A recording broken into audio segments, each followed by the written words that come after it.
The whole earth was of one language and of one speech. وَأَحَدُونَ غَرُولَ كُلُّ عَالَمُ أَحَدُ قَالُوا وَأَحَدُونَ غَرُولَ كُلُّ عَالَمُ أَحَدُ قَالُوا.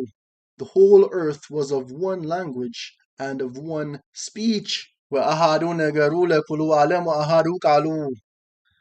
Ancient Ethiopia first appears as a geographical term in classical documents about the Upper Nile region of Sudan, as well as certain areas south of the Sahara.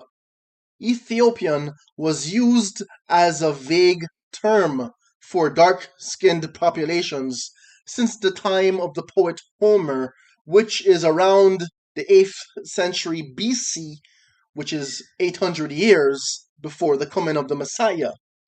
Now, the Ancient Egyptian Hieroglyphic Dictionary by E.A. Wallace Budge tells us a few things. The Egyptians referred to the dwellers in the south, the peoples or tribes of Nubia, and the Egyptian Sudan as Khentu or Khenshu. Also, they used the term Khentu Hen Nefer. Khentu also means those who go forward. The term Khent means garden, or as we say in Amharic, Genet. Khentu means the dwellers who lived in the most sacred place in heaven. The Amharic word Genet also means the paradise, as in the heavenly paradise. Khent means in the front, before, aforetime, formerly, previously, the beginning, or the land south of Egypt. Khent means to ascend the throne steps and also the rise or inundation of the river Nile. You can see why the ones who irrigated the land would be called Khenti. It was related to inundation, which allowed the river Nile to irrigate all of Lower Egypt. Khenti means to advance, bring forward, to march southwards, and to promote a man to high rank. Khenti also means the first, he who is at the head, chief in the first rank, forerunner, leader, or the one who irrigates the land. Therefore, the southlands were considered the highlands, the sacred space for sacred people, the paradise. The term Nubian came from the fact that the land was known for gold, the land also known in the Bible as Havilah. Nubi means a foundryman, goldsmith, or gold worker in the pyramid text. What about the name Ethiopia?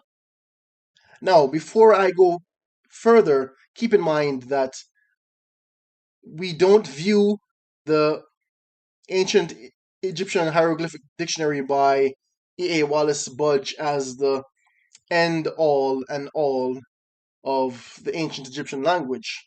There could be errors in there, and there could be new discoveries later on. For now, this is what we have to work with. So, let's continue. What about the name Ethiopia? Melchizedek's son's name was ETL. We know from the hidden book that the name ETL and Ethiop is from the Suva or Suba language of ancient Ethiopia. Et means gift, and El means Yefitret Balibit, or the ruler of creation, እግዚአብሔር. Therefore, ETL means gift of the ruler of creation. ETL would later be consecrated and enthroned as Ethiop over the land of Ethiopia that would be named after him. Now, I found an interesting parallel in the Nubian or ancient Kushite language of Ethiopia. Keep in mind that although the Latin phonetic spelling is the same, the actual glyphs contain different elements.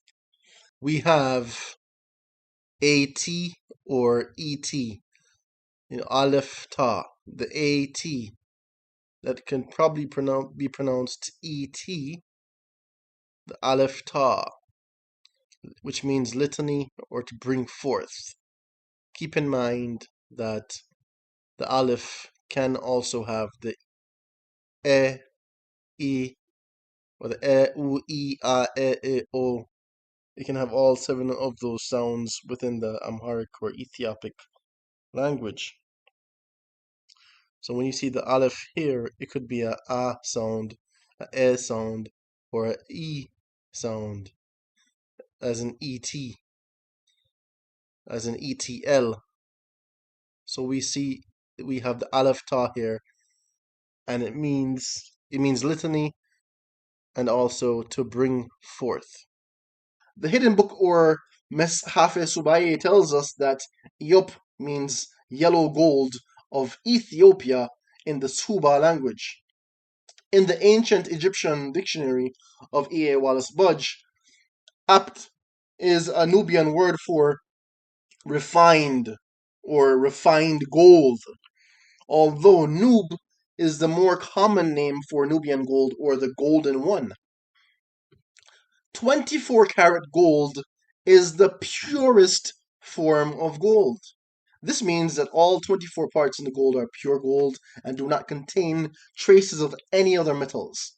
24-karat gold is known to be above 99.5% in purity, and it has a distinct bright yellow color.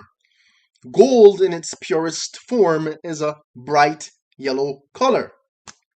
Therefore, could the ancient name Ethiop, which was the throne name of Etiel, the son of Melchizedek, be a construct of Et and Ap, and thus his Nubian name was Etap, pronounced Etap, meaning tribute or refined gold, tribute of refined gold, or tribute of pure, bright yellow gold.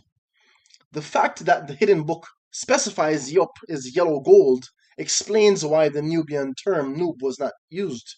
Therefore, we can form the name Etap or Etiap from the Nubian language, and it matches the interpretation of the name Ethiop that is given in the hidden book. According to the Ethiopian lost manuscript, the hidden book, page 36 to 37, El speaks to Etl through his father Melchizedek, who commands him to go to the land that the river Gihon flows in, where the yellow gold that is called Yop is found. He told him, "You will be honored and rich, and your descendants will bring the yellow gold as an offering to the Messiah when he is born." Etl was commanded to change his name from Etl to Ethiop, which means gift of yellow gold, and to name the land after his throne name.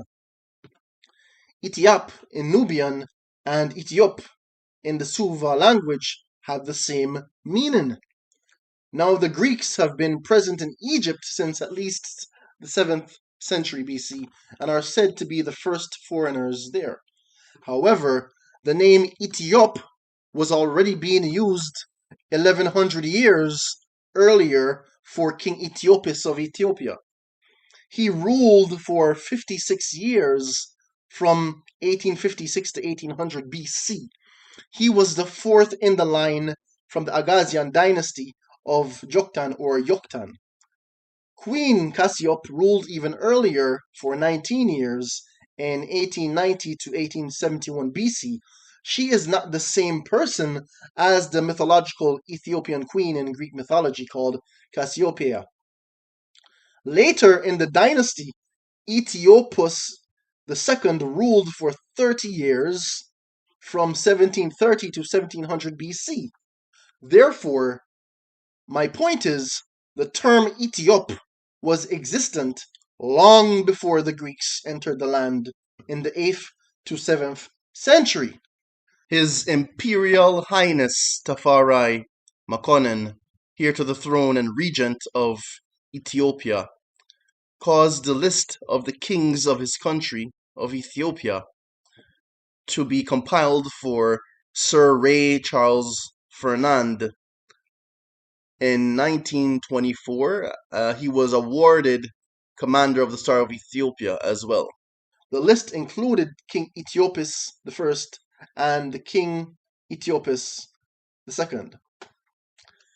This list, sent by His Imperial Majesty Emperor Haile Selassie I, even contained the names of Ethiopian kings before the flood, beginning with Ori, otherwise known as Aram, the son of Adam. Some scholars disagree with the pre-flood monarchy beginning with Ori or Oram, and prefer to begin with the dynasty of Kam. Some Ethiopian traditions trace the word Ethiopia to the Amharic word for incense, Itan.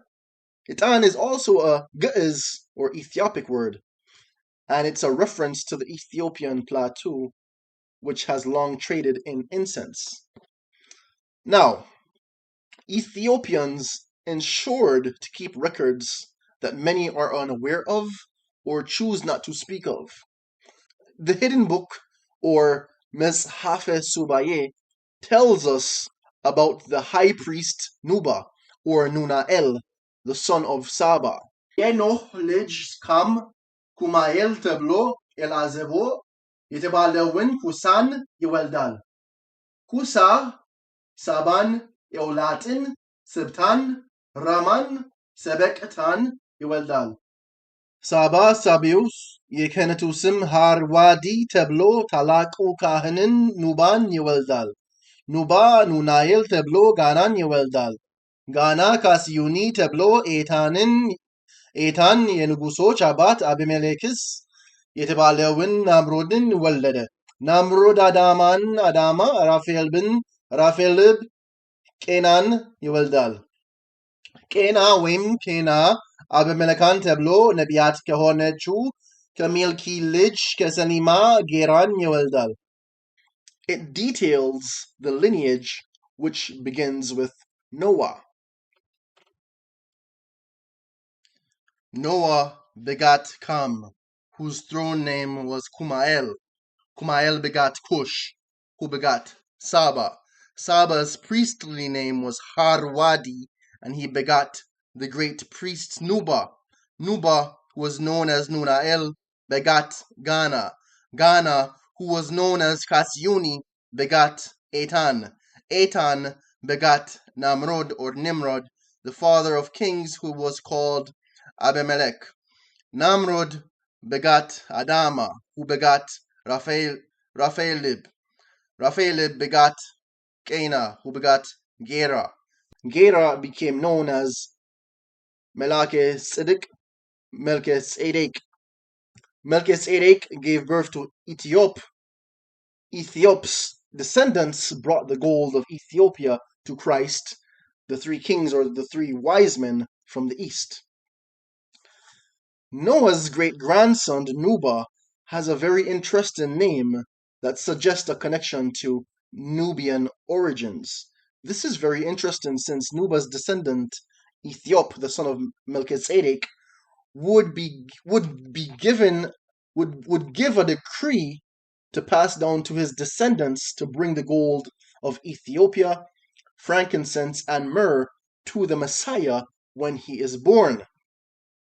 The name and titles Neb, Nuba, or Nub can be found all throughout the Egyptian hieroglyphic language, and Nub is an Amharic word for fine gold and the name of a righteous man as well. Legacy Allen, an Ethiopian scholar, has done extensive research on the Ethiopian origins of the hieroglyphs in Egypt. He has testified himself that the ancient Egyptian language and culture can still be found in Ethiopia today. I have also done some research of my own and found some very interesting connections.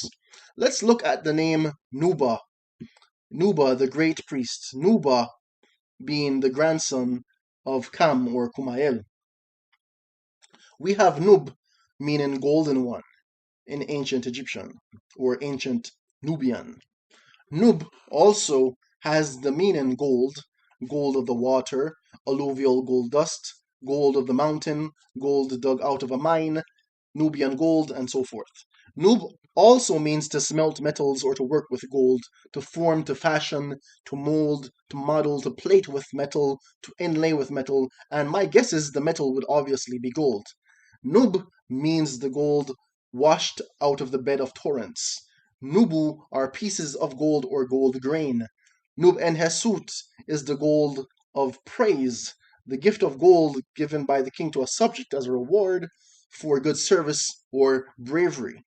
And might I add that Hesut, if you ignore the vowel sounds, leaves behind an Ethiopic construct that can mean praise. Haseit means praise in Ethiopic. In the case of the Messiah, it was the king of the universe receiving the Nub or Yop of Ethiopia from Ethiop, the son of Melchizedek's descendants. The term Neb in ancient Nubian means Lord. For example, Nebank, which is a title meaning Lord of Life. If we apply the interpretation of Ankh proposed by Legesse Allen from the Amharic word Anekaka, we have the title Lord causing life or Lord who gives life, Nebanekaka. The title Nebank or Nebanekaka was also connected with a singing dawn god, connected with the Sinai. This is very interesting since Jesus Christos Yahshua HaMashiach fasted for 40 days and 40 nights in the Sinai desert after his baptism by his cousin John the Baptist. In fact, many prophets went into the Sinai to fast and pray to communicate with እግዚአብሔር or El. Moses, Elijah, and others went into the Sinai as well. The son of Melchizedek, Etiel, or Ethiop, was also a priest king, and his kingdom was by the river Gihon. There must have been some understanding of the spiritual qualities of the Sinai that the prophets in the scriptures, Jesus Christos, and Egyptians all understood. We've established in past videos that the Sinai and Mount Horeb were in the Ethiopian territory during the time of Moses. I will put a link in the description below so you can view that video. According to Budge, and I quote, much of the grammar found in the pyramid text recalls points and details of Semitic grammar. However, after deducting all the triliteral roots, there still remains a very large number of words that are not Semitic and were never invented by a Semitic people. These words are monosyllabic and were invented by one of the oldest African peoples in the valley of the Nile, of whose written language we have many remains. These are words used to express fundamental relationships and feelings and beliefs which are peculiarly African and are foreign in every particular to Semitic peoples. The primitive home of the people who invented these words lay far to the south of Egypt, and all that we know of the pre-dynastic Egyptians suggests that it was in the neighborhood of the Great Lakes, probably to the east of them. The whole length of the valley of the Nile lay then as now open to peoples who dwelt to the west and east of it, and there must always have been a mingling of immigrants with its aboriginal inhabitants. Always. These last borrowed many words from the newcomers, especially from the Proto-Semitic peoples, from the country now called Arabia, and from the dwellers in the lands between the Nile and the Red Sea and Indian Ocean. But they continued to use their native words to express their own primitive ideas, especially in respect of religious beliefs and ceremonies. End quote. Budge then continues to compare the Egyptian words with Hebrew and Coptic languages. He then says, and I quote, As none of the literature of the peoples who lived on each side of the valley of the Nile has been preserved, we have no means of finding out we have no means of finding out how much they borrowed linguistically from the Egyptians or the Egyptians from them. End quote. Budge believes the Egyptians were as much indebted to the people who lived on each side of the valley of the Nile as they were to the Semites. In fact, I am not sure if Budge is aware that Ethiopic is the purest Semitic language, which means that many of those Semitic terms would be a part of the Egyptian vocabulary since Ethiopians are native to Africa, the Levant, and Middle East. In other words, the Proto-Afro-Asiatic or Proto-Ethiopic, as I like to call it, is the parent of the ancient Egyptian language. The Egyptians themselves claimed to descend from the source of the river Nile, where they stated the Neteru, or divine ones, lived. They were the children of Noah who spoke Proto-Ethiopic after the Great Deluge, or Flood, and their languages developed independently as they spread over the earth. Now, if each branch forgot words from their Proto-Ethiopic tongue and retained only specific terms while developing new expressions through language development and contact with new cultures and peoples, then the languages would seem completely unrelated. For example, the Niger-Congo Nilo-Saharan, which came out of East Africa from the Nile Valley. Now, Genesis 10, verse 1 states, the whole earth was of one language and of one speech. وأحدوا نجروا لكل عالم وأحدوا قالوا وأحدوا نجروا لكل عالم وأحدوا قالوا وأحدوا نجروا لكل عالم وأحدوا قالوا